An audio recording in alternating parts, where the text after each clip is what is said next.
Hello दोस्तों, स्वागत है आपके अपने चैनल इंस्पायर्ड लाइफ में। चलिए आज की कहानी की शुरुआत करते हैं। क्या आपने कभी सोचा है कि हमारे जीवन की सबसे बड़ी चुनौतियां ही हमें सबसे गहरे सबक सिखाती हैं? कभी कभी जब हम मुश्किल हालातों में फंस जाते हैं तो हमें लगता है कि हम अकेले हैं, कि हमारे सवालों का कोई जवाब नहीं है। लेकिन अगर हम सही नजरिए से देखें तो हर परिस्थिति हमें कुछ सिखाने आई होती है।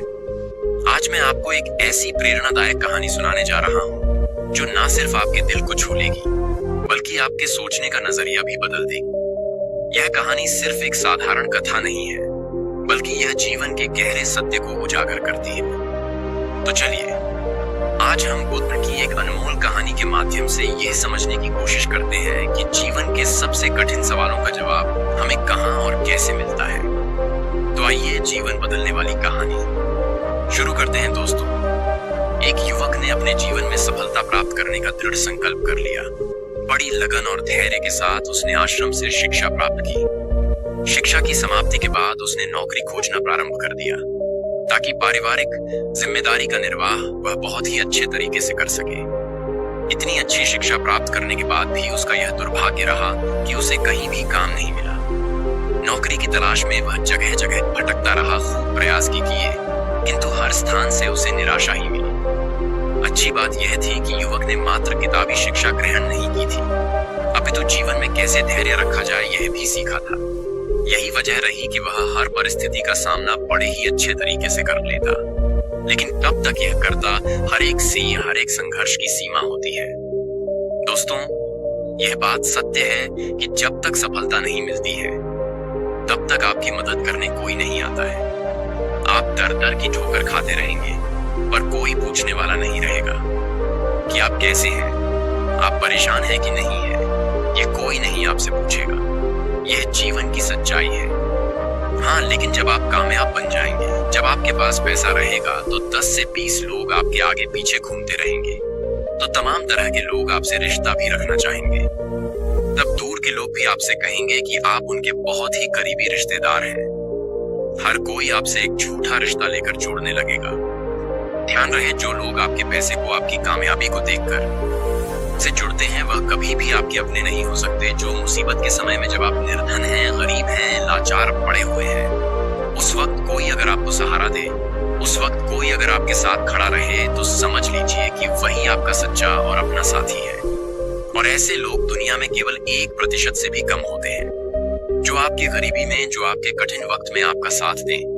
लेकिन आप सबसे ज्यादा उन लोगों के लिए परेशान रहते हैं जो कभी आपके अपने हैं ही नहीं। वह युवक हार थक के परेशान होकर के एक रास्ते से गुजर रहा था। रास्ते में उसे एक आश्रम दिखाई पड़ा। उस आश्रम के बाहर एक महात्मा अपने शिष्यों को ज्ञान का उपदेश दे रहे थे। वे सभी शिष्य उन बौद्ध महात्मा के उपदेशों को बड़े ही ध्यान और शांतिपूर्वक सुन रहे थे। वह युवक वहीं पर रुक गया। उसने सोचा कि ऐसा क्या यहाँ पर चल रहा है जो कि लोग बहुत ही शांतिपूर्वक उन महात्मा का उपदेश सुन रहे हैं। उस युवक के भी मन में जिज्ञासा जाग गई कि चलकर हम भी देखते हैं कि वहां पर क्या हो रहा है। और वह युवक भी धीरे धीरे कदमों से आगे बढ़ते हुए आश्रम की तरफ चल पड़ा। वह पास में ही एक आम के पेड़ के पास बैठ गया और महात्मा के द्वारा कही हुई बातों को ध्यान से सुनने लगा। महात्मा कह रहे थे, जब किसी चीज की नई शुरुआत होती है तो सबसे पहले सब कुछ खत्म हो जाता है। जब इस सृष्टि की रचना हुई थी तो सबसे पहले सब कुछ समाप्त हो गया था। उसके बाद एक नई सृष्टि की रचना हुई, यानी जब इंसान मुसीबत के ऐसे वक्त में पहुंच जाए जब उसे लगे कि अब कुछ नहीं होने वाला है, अब मेरा कुछ नहीं हो सकता है, जीवन में वह बिल्कुल हार सा गया है, टूट जाए, लाचार हो गया हो, कोई उसकी मदद करने वाला नहीं रहे। ऐसे वक्त में अगर वह इंसान किसी से अपनी मदद भी मांगे तो लोग उसकी मदद भी करने से इनकार कर दें। महात्मा आगे कहते हैं कि ऐसे बुरे वक्त में अगर किसी को प्यास लगती है तो कोई आपको पानी देने वाला भी नहीं मिलेगा, क्योंकि बुरे वक्त में कोई भी साथ नहीं देता है। ऐसे वक्त में आप बिल्कुल टूट जाएंगे, आप जिंदगी से हार जाएंगे। लेकिन एक बात हमेशा याद रखिएगा, इसी क्षण यही सोचना है कि अब कुछ हमारी जिंदगी में बड़ा और अच्छा होने वाला है, क्योंकि बर्बादी के बाद ही नई चीज का निर्माण होता है। टूटे फूटे लोहे को गला करके एक नए लोहे का निर्माण किया जाता है। अर्थात जब आप बिल्कुल टूट जाएंगे, मुसीबत के वक्त से गुजर रहे हैं, तो यह बात दिमाग में जरूर लाएं कि अब कुछ नया होने वाला है। हमारी जिंदगी में कुछ अच्छा और बड़ा होने वाला है। यही एक उम्मीद आपको जिंदा रखेगी और यह बिल्कुल सत्य बात है। देखना, अगर तुम ऐसे वक्त में हो जहां पर कोई तुम्हारी मदद नहीं कर रहा है, कहीं से मदद की कोई भी उम्मीद नहीं है, तो समझ लेना कि अब कुछ बड़ा और अच्छा होने वाला है। क्योंकि जितना आप टूट सकते थे, अब आप टूट गए हैं। इससे ज्यादा आप नहीं टूट सकते। ऊपर वाला आपको जरूर कुछ बड़ा देने वाला है। यही सब बोल करके गुरुजी अपने उपदेश को विराम देते हैं। बोलते हैं कि शिष्यों, आज के लिए बस इतना ही। अब तुम सब दूसरे दिन इसी समय पर फिर हम आगे की बात करेंगे। सभी शिष्य अपने अपने आश्रम में चले जाते हैं। तभी अच्छा समय देख करके वह युवक उन महात्मा के पास आता है और कहता है कि महात्मा, मैं पीछे से आपका पूरा उपदेश सुन रहा था और मुझे बहुत ही अच्छा लगा। मैं बिल्कुल टूटा हुआ इंसान हूँ। मैंने पढ़ाई भी की, हर जगह नौकरी की तलाश में घूम रहा, पर मुझे कहीं भी नौकरी नहीं मिली। मैं दर दर के ठोकरे खा रहा हूँ, पर कुछ भी हासिल नहीं कर पाया। लेकिन आपने जो बातें बोली, उससे मुझे कुछ काम करने की हिम्मत मिली और आपकी बातें बिल्कुल सही हैं। तब वह महात्मा उस युवक से कहते हैं कि युवक, तुम अपनी समस्या को मुझे बताओ। तब वह युवक कहता है कि हे महात्मा, मैंने आश्रम से शिक्षा प्राप्त की। उसके बाद हम घर पर आ गया और हमारे घर पर पैसों की जरूरत थी, जिसकी वजह से हम बाहर कमाने के लिए निकल पड़े। लेकिन मैं जहां पर भी नौकरी की तलाश में गया, मुझे वहां से नौकरी नहीं मिली, जिस वजह से मैं बहुत ही परेशान हूँ। गुरुवर, कृपया मेरा मार्गदर्शन करें ताकि मैं अपने जीवन में सफलता की नई बुलंदियों को हासिल कर सकूं। फिर वह बौद्ध महात्मा उस युवक से कहते हैं कि आज हम तुम्हें कुछ छोटी छोटी बातें बता रहे हैं, जिन्हें अगर तुम अपनी जिंदगी में अपनाते हो तो तुम्हें सफल होने से कोई नहीं रोक सकता, और हर सफल व्यक्ति यही करता है। मैंने बहुत से लोगों को शिक्षा दी है, लेकिन मेरे जो शिष्य मेरी इन 7 बातों को अपने जीवन में अपना लिए, वह आज अपना नाम इस संसार में कमा रहे हैं। महात्मा उस युवक से कहते हैं कि अगर तुम्हें सफल होना है तो तुम्हें सबसे पहले अपने गुणों को पहचानना है, और यही तुम्हारी सफलता पाने की पहली आदत होनी चाहिए। वह युवक कहता है कि गुरुदेव, अपने अंदर के गुणों को कैसे पहचाने? तब वह महात्मा उस युवक से कहते हैं कि गुणों को पहचानने का मतलब यह है कि अपने अंदर की प्रतिभा को पहचानो।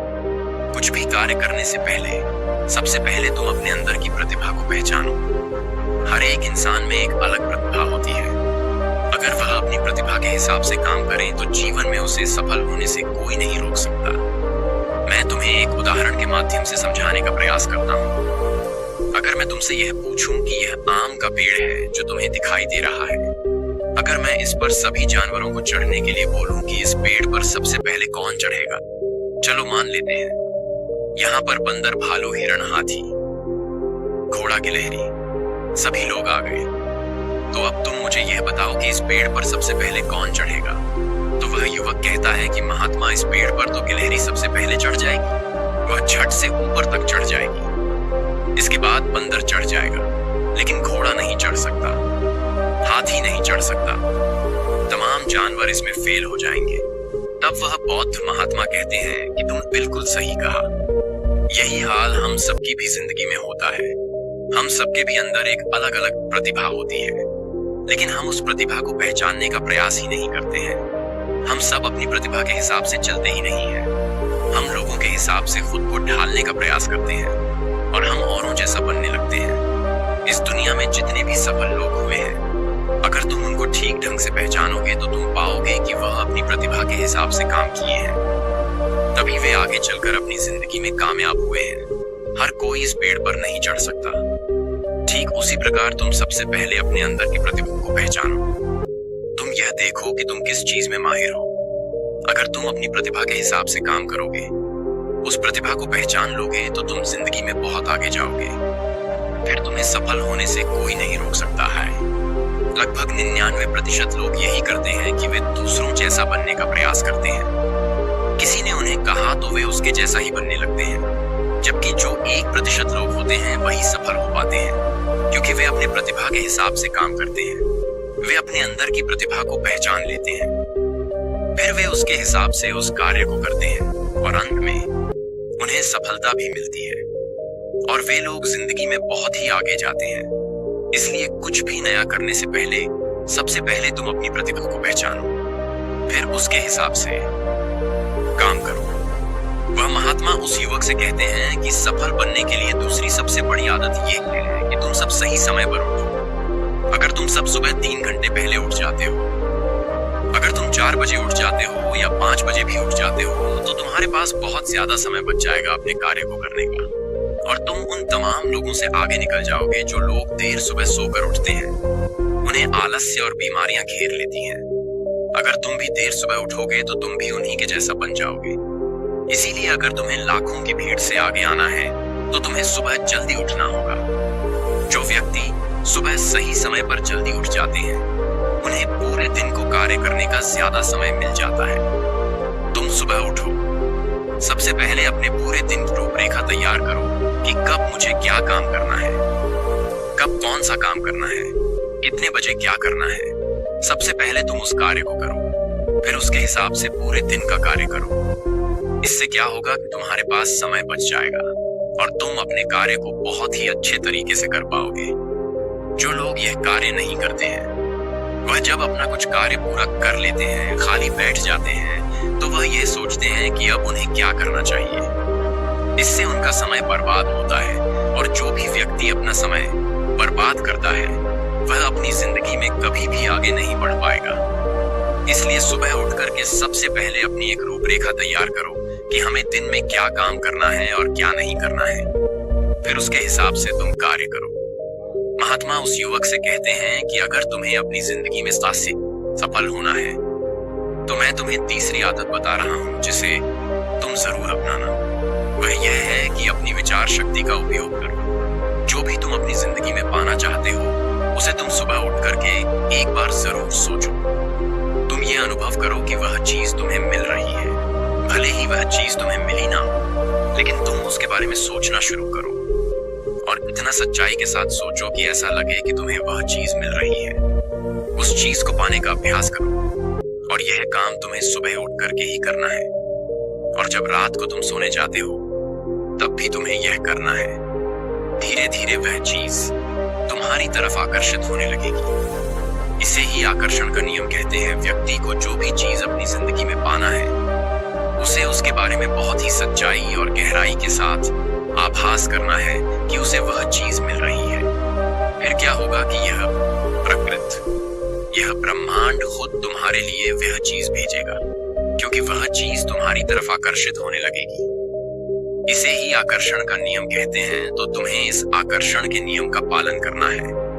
अगर तुम इसका सही से अभ्यास करते हो तो धीरे धीरे तुम जो भी चीज पाना चाहते हो वह चीज तुम्हें मिलने लगेगी।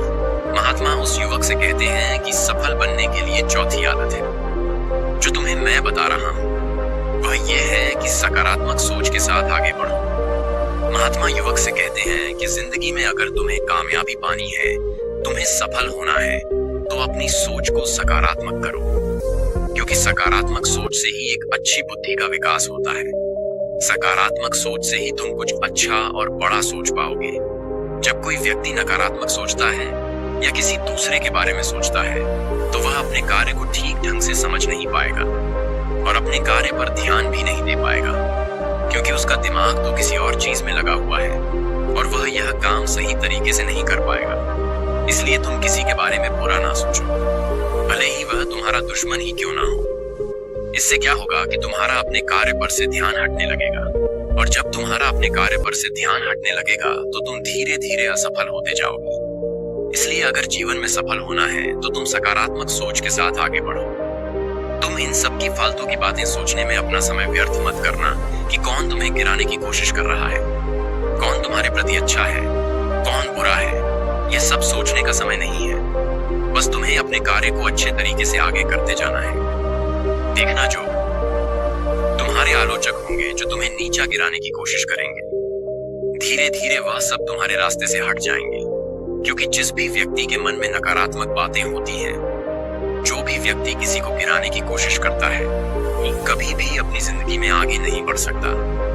इसलिए अगर तुम्हें सफल होना है तो तुम एक सकारात्मक सोच के साथ आगे बढ़ो, क्योंकि सकारात्मक सोच से ही तुम्हें आगे सफलता मिलने वाली है। और तुम्हारे जीवन में जो नकारात्मक लोग हैं, जो नकारात्मक बातें करते हैं, तुम उनसे दूरियां बना लेना। महात्मा पांचवी बात बताते हुए कहते हैं कि युवक, अगर तुम्हें अपनी जिंदगी में सफल होना है तो अपने राज किसी को मत बताओ। अगर तुम जो भी काम करना चाहते हो तो यह राज किसी को भी मत बताना, क्योंकि अगर तुम अपने राज किसी को बता दोगे तो तमाम लोगों को पता चल जाएगा कि तुम क्या करने वाले हो। और अभी तो तुम अपने कार्य की शुरुआत ही नहीं किए हो, लेकिन तमाम लोग आपको गिराने की कोशिश करने लगेंगे। तो इससे तुम्हारा कार्य भी सही तरीके से सही समय पर पूरा नहीं हो पाएगा और तुम परेशान होते जाओगे। इसलिए अगर तुम्हें अपने जीवन में कुछ करना है, कुछ पाना चाहते हो, तो तुम्हें बिल्कुल शांतिपूर्वक अपने कार्य को करना है। निठोरा नहीं पीटना है। किसी को भी मत बताओ कि तुम आगे क्या करने जा रहे हो। इस बात का तुम खास ध्यान रखना। महात्मा युवक को सफल होने के लिए छठी बात कहते हैं कि कड़ी मेहनत और लगन के साथ काम करो। वह महात्मा कहते हैं कि कोई भी इंसान अगर सफल होता है तो वह अपनी कड़ी मेहनत से सफलता प्राप्त करता है। जितने भी कामयाब लोग होते हैं उन्होंने बहुत कड़ी मेहनत की है। कड़ी मेहनत सही जगह पर करनी चाहिए। यह नहीं कि तुम बस बहुत कड़ी मेहनत करते जा रहे हो लेकिन सही दिशा में नहीं कार्य को कर रहे हो। तो कड़ी मेहनत के साथ साथ सही दिशा बहुत जरूरी होती है। अगर तुम सही दिशा में कड़ी मेहनत करते हो तो तुम उस काम में कामयाब जरूर हो जाओगे। तुम्हें जरूर कामयाबी मिलेगी। इसलिए कोई भी काम हो, कितना भी बड़ा क्यों ना हो, सबसे पहले यह पता लगाओ कि इस काम को बहुत ही अच्छे तरीके से कैसे किया जा सकता है। अगर आपको यह पता चल जाए कि इस काम को अच्छे तरीके से कैसे किया जा सकता है, पूरी जी जान लगा दो सफलता को प्राप्त करने के लिए। कई बार हमने देखा है कि लोगों का असफल होने का यह एक बहुत ही बड़ा कारण होता है कि वह उन्हें जो भी जिंदगी में पाना चाहते हैं वह उस चीज के लिए तो मेहनत करने लगते हैं, लेकिन मेहनत सही दिशा में नहीं करते। और जब उनकी मेहनत सही दिशा में नहीं होती है तो वे धीरे धीरे अंदर से टूटने लगते हैं। उनका भरोसा उठने लगता है और उन्हें उनका लक्ष्य भी प्राप्त नहीं हो पाता है। इसलिए तुम्हें जो भी कार्य को करना है, तुम्हें जो भी लक्ष्य पाना है, सबसे पहले उस लक्ष्य को पहचानो कि इस लक्ष्य तक कैसे पहुंचा जाए तो तुम जरूर सफल हो जाओगे। एक उदाहरण देता हूं कि मान लो ये सामने जो पहाड़ दिखाई पड़ रहा है, अगर मैं तुम्हें इस पहाड़ पर चढ़ने को बोलूं, अगर तुम सीधे चढ़ोगे तो तुम कभी भी इस पहाड़ पर नहीं चढ़ पाओगे। लेकिन अगर तुम इस पहाड़ पर चढ़ने के लिए एक अच्छा रास्ता खोजो कि सबसे जल्दी और आसान तरीके से इस पहाड़ पर चढ़ा कैसे जाए, पहाड़ पर तो तुम बड़ी आसानी से चढ़ जाओगे, समझ जाओगे। लेकिन अगर तुम बिना सोचे समझे चढ़ने लगोगे तो तुम पहाड़ की चोटी पर कभी नहीं चढ़ पाओगे। और अगर चढ़ते भी हो तो तुम्हें बहुत समय लग जाएगा और तुम असफल भी हो जाओगे। यही हाल होता है हमारी जिंदगी में। हमें जो भी लक्ष्य को प्राप्त करना है, सबसे पहले उस लक्ष्य के बारे में सोचो और तुम ये पता लगाओ कि इस लक्ष्य तक कैसे आसानी से पहुंचा जाए। जब तुम ये पता लगा लोगे तो तुम अपने लक्ष्य को बड़े ही आसानी से पा लोगे। इसलिए कठिन परिश्रम के साथ साथ सही दिशा जरूर होनी चाहिए। महात्मा उस युवक को सफलता प्राप्त करने के सातवां और अंतिम सूत्र बताते हुए कहते हैं कि युवक, तुम्हें अपने शरीर का भी बहुत ख्याल रखना है और अपने शरीर के ख्याल के लिए तुम्हें योगाभ्यास और योग की क्रिया करनी है। अगर तुम योग की क्रिया करते हो तो तुम्हारा दिमाग संतुलित रहेगा और जब तुम्हारा दिमाग संतुलित रहेगा तो ही तुम अपने कार्य पर अच्छे तरीके से ध्यान दे पाओगे। योग की क्रिया करने से तुम्हारे अंदर का आलस्य भी दूर हो जाएगा, क्योंकि आलस्य इंसान का सबसे दुश्मन होता है। इसलिए योगाभ्यास करके तुम अपने आलस्य को भी दूर कर दो। ठीक उसी प्रकार जब तुम अपने दिमाग को एक जगह पर केंद्रित कर लोगे, अच्छे मन के साथ कार्य करोगे तो तुम्हें सफलता जरूर मिलेगी, क्योंकि तुमने अपनी पूरी ऊर्जा एक दिशा में लगा दी है। और जब तुम अपनी पूरी ऊर्जा एक दिशा में लगा दोगे तो उसका परिणाम तुम्हें अच्छा देखने को मिलेगा। इसलिए तुम दिन में ध्यान की क्रिया, योग्य की क्रिया जरूर करो। इससे तुम्हारा दिमाग संतुलित रहेगा, तुम्हारा दिमाग बहुत अच्छे तरीके से काम करेगा। और जब तुम्हारा दिमाग संतुलित रहेगा, बहुत अच्छे तरीके से काम करेगा, तो ही तुम कुछ नया और अच्छा सोच पाओगे। तभी जाकर तुम्हें सफलता भी मिलेगी। इसलिए मेरी इन बातों को ध्यान रखना। इसलिए युवक, सबसे पहले तुम जाओ, ये पता लगाओ कि तुम किस चीज में माहिर हो, फिर तुम उस हिसाब से कार्य करो और मेरी इन बातों को याद रखना। वह युवक उन महात्मा तक को प्रणाम करके वापस अपने घर आ जाता है और वह यह सोचने में लग जाता है कि वह किस चीज में माहिर है। पूरे 15 दिन तो यह सोचने में लगा देता है कि वह किस चीज में माहिर है। बाद में उसे पता चलता है कि वह तलवारबाजी की क्रिया में बहुत ही माहिर है, इसलिए वह तलवारबाजी पर बहुत अभ्यास करता है और वह एक कामयाब तलवारबाज बन जाता है। उसकी ख्याति दूर दूर तक फैल जाती है।